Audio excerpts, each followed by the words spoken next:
महाभारत के प्रेमियों, मैं राम सागर शास्त्री आप लोगों के समक्ष रखने जा रहा हूं एक प्रसंग, द्रौपदी वस्त्र हरण। देखिए, दुर्योधन पांडवों को मिटाने के लिए रात दिन युक्ति लड़ाता रहता था। आज उसने अपने मामा शकुनी से कहा कि आप जुए के खेल में माहिर हैं, इसलिए क्यों न द्यूत क्रीड़ा का प्रारंभ कराकर पांडवों की सारी संपत्ति हड़प ली जाए। अस्तु सलाह करके उसने विदुर के द्वारा द्यूत क्रीड़ा का आमंत्रण धर्मराज युधिष्ठिर के पास भेजा और इंद्रप्रस्थ से पांडवों को बुलवाया। कार्तिक कृष्ण चतुर्दशी की रात थी। धर्मराज युधिष्ठिर द्यूत क्रीड़ा में शामिल हुए। उनके मुकाबले में परम प्रपंची शकुनी पांसा लेकर बैठ गया।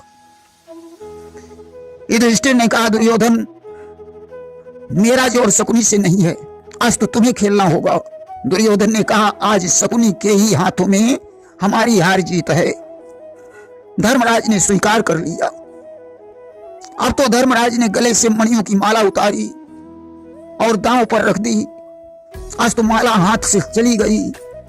अब उन्होंने खजाने की चाबियां, रथ, घोड़े, हाथी, अस्त्र शस्त्र, पशु पक्षी, नौकर चाकर और भाइयों को भी हरा दिया। यहां तक कि सारा राज्य, ब्रह्म मंडली, राजसी वस्त्र, धनुष और तर्कस भी हरा दिया। शकुनी मुस्कुराकर कहने लगा, राजन, अब क्या लगाना चाहते हो? धर्मराज ने कहा कि है धनुआ तर्कस निकल गया तो चलो तीर भी रखा है। हाँ शकुनी, लो पांसा फेंको, मेरा शरीर भी रखा है। अब मैं अपने को दांव पर लगा रहा हूं। अब तो धर्मराज युधिष्ठिर भी दुर्योधन के दास बन गए। शकुनी ने कहा, राजन, अब क्या लगाओगे? धर्मराज ने कहा, अब तो मेरे पास कुछ भी नहीं बचा। दुर्योधन ने कहा, अभी तुम्हारे पास सबसे कीमती चीज है, तुम द्रौपदी को दांव पर लगा दो। अगर जीत गए तो सारा राजपाट वापस मिल जाएगा। धर्मराज की बात समझ में आ गई कि बोले, ओ शकुनी, चाल चलो, पाली है राह अगाड़ी को, अब की बाजी पर रखता हूं सुकुमारी द्रुपद दुलारी को। अब तो द्रौपदी को भी हार गए। दुर्योधन ने धर्मराज से कहा, राजन, अब ये छत्र मुकुट उतार कर रख दो। अब तुम राजा नहीं, मेरे गुलाम हो। धर्मराज ने छत्र मुकुट उतार कर रख दिया। हाथ जोड़कर बोले, राजन, मैं आपकी क्या सेवा करूं? दुर्योधन ने कहा, अभी किसी सेवा की जरूरत नहीं है, अभी तो एक ही सेवा की आवश्यकता है। बोले, कौन सी? दुर्योधन रुख बदल कर कहने लगा कि रूख बदन कर कहा कुरुराई, अब द्रुपद सुता अब देहु मंगाई। अब द्रौपदी को यहां बुलवा दीजिए। अब तो धर्मराज दुख में डूब गए। हाय, मैं कितना पापी हूं। लोग मरते मर जाते हैं परंतु अपनी नारी को दांव पर नहीं लगाते। दुर्योधन ने दूत से कहा कि जा धर्म शिविर में काल दूत, ला पकड़ बेग पांचाली को, देख लूं आज इन आंखों से गर्वीली आंखों वाली को। जाओ, धर्म शिविर में जाकर द्रौपदी को पकड़कर मेरे सामने उपस्थित करो। मुझे देखना है द्रौपदी कितनी आंखों वाली है। द्रौपदी उस समय भानुमति के पास बैठी हुई थी। दूत ने जाकर कहा, द्रौपदी, तुम्हें महाराज दुर्योधन ने बुलाया है, इसलिए राजी से चलो, वरना मैं तुम्हें जबरदस्ती ले चलूंगा। भानुमति ने हाथ में कोड़ा उठाया। उसने कहा, मैं इसी कोड़े से तेरी खाल खींच लूंगी। जो द्रौपदी को तूने उल्टा सीधा कहा, जाकर महाराज से कह देना द्रौपदी को ले जाना है तो स्वयं आकर ले जाएं। दूत वापस लौट गया। इस बार दुर्योधन ने दुशासन को भेजा, जिसमें 10,000 हाथियों का बल था, कि चला दूत की जगह पर दुशासन बलधार, हिला उठी सारा शिविर, पहली ही ललकार।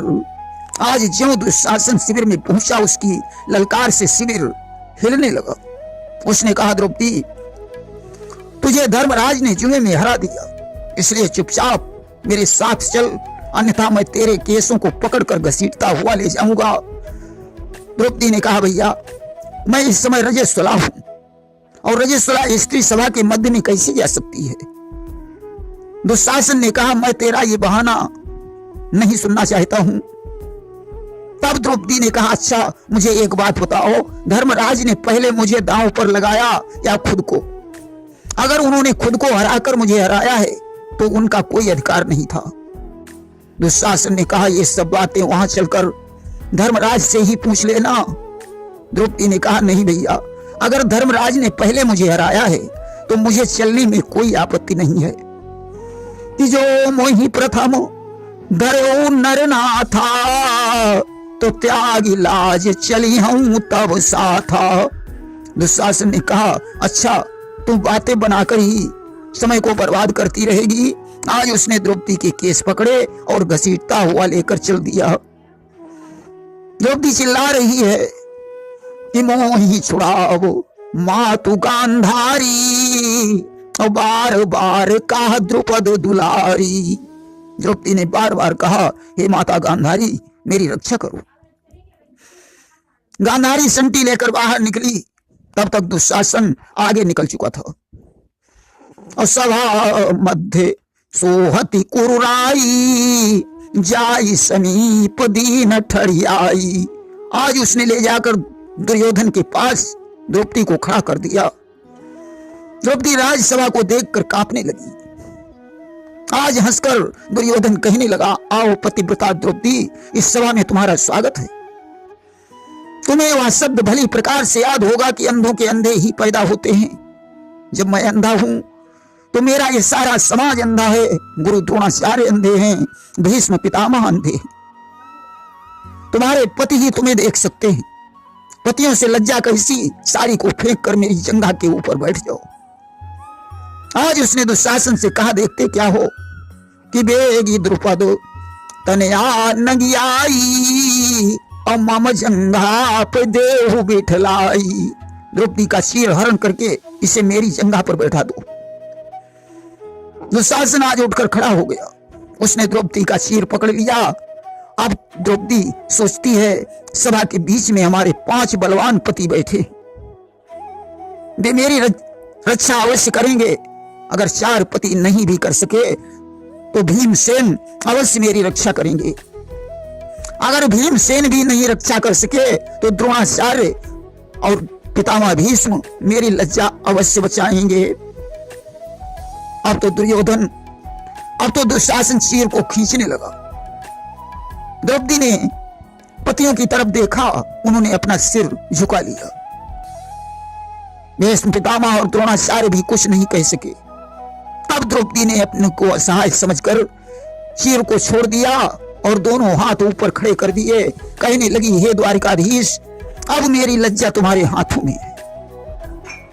देखिए, जब तक जीव किसी के आश्रित रहता है तब तक भगवान नहीं आते। जब सभी सहारे छोड़कर जीव भगवान पर निर्भर हो जाता है तो भगवान को आना पड़ता है। अब तो ज्यों द्रौपदी ने पुकारा, भगवान सारी बनकर प्रकट हो गए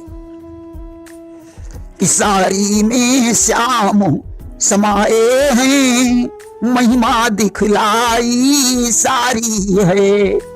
सारी का मिलता छोर नहीं, इस तौर बढ़ाई सारी है। तन में सारी, कर में सारी, ऊपर भी नीचे सारी है। मही में सारी, नभु में सारी, आगे भी पीछे सारी है। सारी के बीच में नारी है, या सारी ही की नारी है। नारी के बीच में सारी है, या नारी ही की सारी है।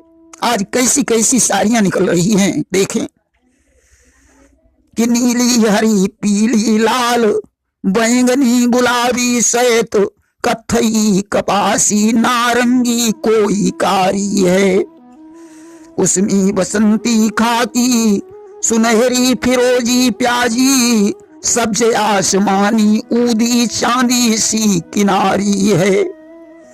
कोई फूलदार चित्ती दार कोई नकाशेदार कोई ठप्पेदार बिंदीदार कोई न्यारी है। सारी बीच नारी है कि नारी बीच सारी है कि सारी ही की नारी है कि नारी ही की सारी है। अब तो पता ही नहीं चल रहा है सारी में से द्रौपदी निकल रही है या द्रौपदी में से सारी निकल रही है। आज चीर को खींचते खींचते दुशासन थक गया, चक्कर खाकर जमीन पर गिर पड़ा, परंतु सारी का छोर नहीं मिला। कि सच है कोई क्या करे जो सहाय रघुवीर, 10,000 गज बल घटो और घटो न 10 गज चीर। इस तरीके से आज भगवान ने द्रौपदी की लज्जा बचाई है। प्रेम से बोलिए वृंदावन बिहारी लाल की जय।